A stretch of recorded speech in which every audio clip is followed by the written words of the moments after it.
I'm Kendra Cook, your host for the DCTV daily news program out of Dove Creek, Colorado. The Dolores County Broadcasting Network is the producer of DCTV with support from the Southwest Colorado TV Translator Association. That's the Special District Association responsible for bringing the area free to access TV stations over the air by antenna. This is a community TV station. If there's a news story or event information that you would like to share, you can call us at 970-677-4119. If you're a business or organization, we welcome you to find out about sponsorship opportunities for banners or video segments run on the channel. This is the Tuesday program for March 17th, 2020. Happy St. Patrick's Day. And now, the DCTV Daily News. Reported in the Center Square in Colorado with a photo Governor Polis' Facebook. Colorado Governor Jared Polis announced on Monday that he's ordered all dine-in services at restaurants and bars to cease for 30 days due to the coronavirus outbreak. Restaurants will still be able to offer drive-through, delivery, and takeout services, the governor said. Other kinds of businesses like gyms, theaters, and casinos also will be closed. There were very difficult decisions, Polis said, the goals of which are to reduce the severity and duration of this public health crisis. We know that there's over 12,000 small restaurants and bars across the state, and I know firsthand they're some of the hardest business establishments to manage, he added, saying he used to own 2 restaurants that later went out of business. Polis also said that the state now has 160 cases of coronavirus, up from 131 over the weekend, and added that 50 more nurses have been brought into the state to help with virus response. Economic forecasts released on Monday anticipated far lower revenue for the state this fiscal year compared to forecasts from December. The governor said that, quote, the economic situation is in complete flux, adding that he wouldn't put much stock in any economic forecast, although we know the news isn't good. Over the weekend, the governor ordered the closure of all ski areas across the state. In other local regional business information, Region 9 is working on providing resources for those businesses hardest hit. There are some loan opportunities as well as the economic organization working towards creating business assistance to those in need. Here in Dove Creek, the DC Rack House remains open for takeout or drive-through purchases. The Dove Creek Sinclair as a convenience store remains open, and purchases of food are available on a takeout status only, similarly through the Superette. The State Line Bar and Grill is working out their details for options and opportunities for their food service. However, the bar is closed until further notice. One suggestion on how you can help support these businesses is by purchasing gift certificates and then redeeming them at a later time. Also locally, as the schools are closed, if your child is in need of food services, The Rock, reaching out to community and kids, is working on drive-through pickup meals as well. For all the details on their valuable community services during this period of change, you can contact The Rock at 970-739-3562. And now, let's take a look at the local weather. Seems like some rain and snow chances throughout the week.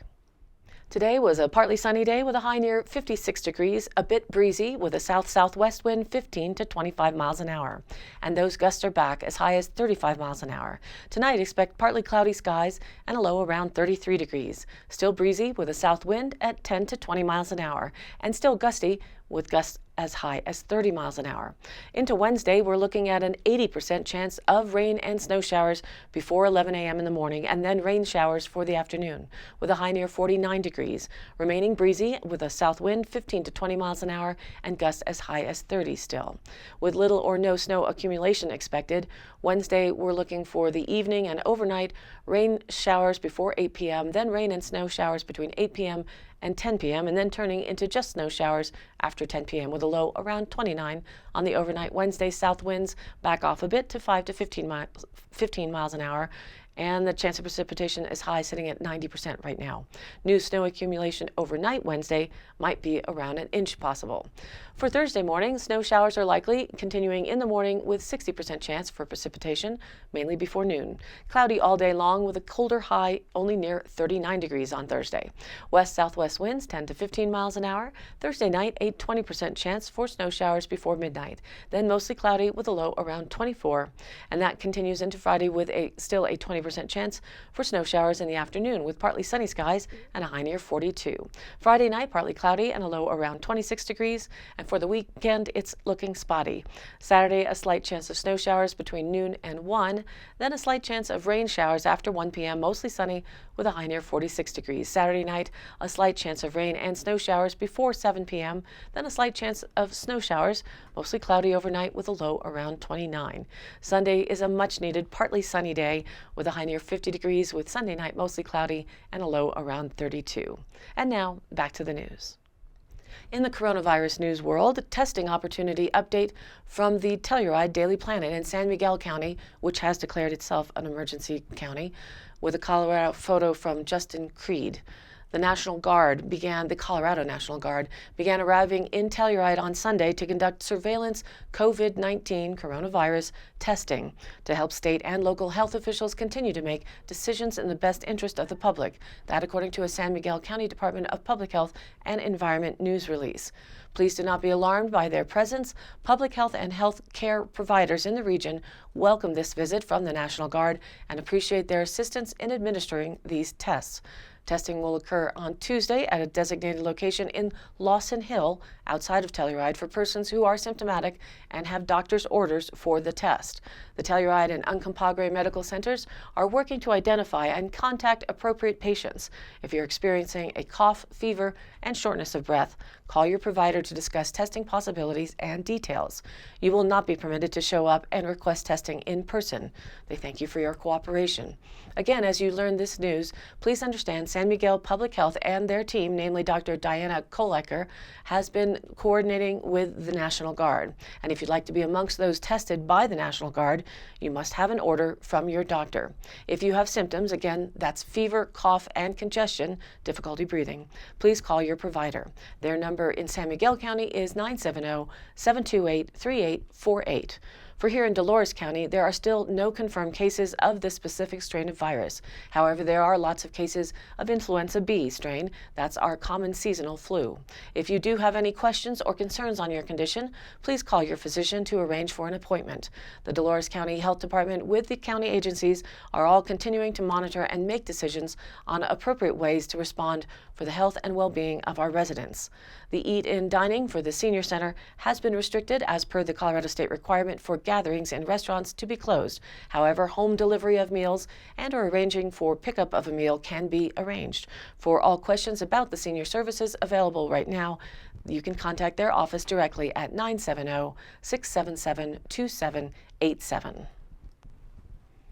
And now the Dolores County Sheriff's Roundup for the week of March 9th through the 15th, 2020. A single vehicle rollover was reported on County Road H. There were no injuries reported, and the party had a tow truck en route to the scene. There was a vehicle slide-off reported by San Miguel County in the Rico area, and the reporting party called back to say that they were okay and able to get out and were on their way to Cortez. Dolores County Sheriff's Department and Dove Creek Fire Department responded to assist Colorado State Patrol on a semi-truck rollover with injuries. That was around mile marker 57, I believe. A local resident turned in a found container of drug paraphernalia, and that case is under investigation. Daryl Maxwell was issued a summons for violation of a protection order. Intoxicated person was transported to the hospital by Dove Creek Ambulance District, accompanied by the sheriff's deputy with injuries sustained at a residence. An arrest warrant was written for Justin Horn on violation of a protection order. And there are not a lot of fun happenings to report, as the bars and restaurants are closed and gatherings of over 50 are being shut down, with the new phrase, quote, social distancing being the key these days of trying not to catch or spread the coronavirus. So here's another virus-related story of the day from the Journal and the Colorado Sun, photo by John Frank. The economic decline resulting from the coronavirus pandemic is projected to put a significant hole in the state budget, a new reality that forces Colorado lawmakers to rethink the entire $32 billion spending plan. A forecast released Monday suggests a $1.5 billion decline in state tax revenue over the next 3 years as a result of the anticipated economic contraction in Colorado, in part from closures at restaurants, shops, ski areas, and oil fields. The downward turn in consumer and business activity is projected to lead to deficits that will force the General Assembly to eliminate spending on new programs such as expanded preschool seats and possibly cut into current priorities such as education, road construction, and health care.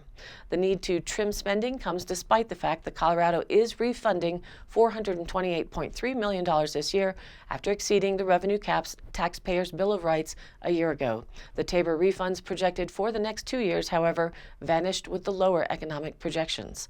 For the budget year that starts July 1st, the anticipated revenue is $426 million short of what is needed to cover the cost of inflation and population growth from the current spending levels.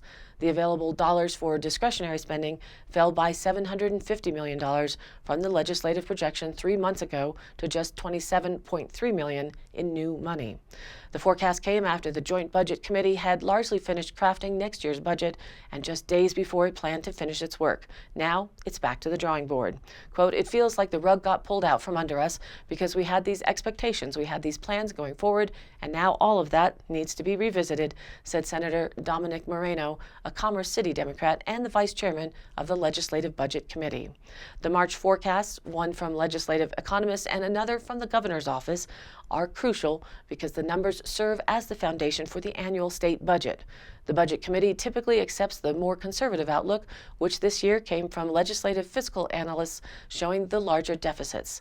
The governor's office is more optimistic, predicting a $1 billion decline in revenue in the next 3 years. From the start, the economist acknowledged the extraordinary difficulty in forecasting what happens next in a national public health emergency that shifts by the hour. Larson Silbaugh, a legislative economist, said no hard economic data is available to project what happens next. His forecast assumes the social distancing practices being put in place are successful at containing the outbreak, allowing the economy to reboot later this year. Quote, "We know this is an inflection point. We can feel the trajectory of the economy changing in real time, and everyone is trying to understand how far and how deep the downturn will be," Silberg said. Compared to prior economic declines, he added, quote, "This time is different because the speed this current crisis is developing is shocking." The analysts in the governor's office told lawmakers that it's too soon to know if the current crisis will trigger a recession, and Governor Jared Polis, a Democrat, later dismissed his own administration's outlook because the situation is too in flux. Quote, "I wouldn't put any stock in the economic forecast," he said. Moments after the forecast, Colorado announced an additional 29 positive cases of COVID-19, bringing the state's total, again as reported earlier, to currently 160. The administration told state budget writers it is deploying about $5 million in existing dollars to help address the crisis and can tap as much as $100 million more in disaster funding. If Congress approves federal disaster response and stimulus legislation, it expects to get as much as $400 million more. There is no immediate concern about available funds to respond to the coronavirus crisis, said Lauren Larson, the governor's budget director. Quote, "Yes, we are approaching an economic decline, but no, that does not mean that we are constrained to our immediate coronavirus response," end quote.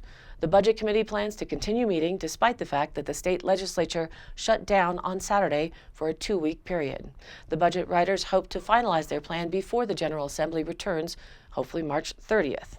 And a reminder that I post High Canyon Country happenings on our Facebook page, which is DCTV Daily News, but it's also a great resource to find links to closures and timely information, and also where you can watch the program replay along with the news links and stories of local interest.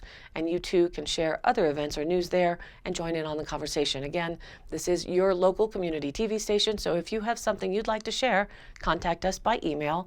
That's plenty of social distancing at dcbnnews@gmail.com or call the station at 970-677-4119. Thank you for tuning in to DCTV Daily News. Programs are broadcast Monday through Friday with replays online on our YouTube channel and our DCTV News at Noon Facebook page. If you like the program, please do like and follow us on Facebook and share it with your friends and family. This has been a production of DCTV for the DCTV Daily News program out of Dove Creek, Colorado, USA. I'm Kendra Cook. Again, thank you for watching.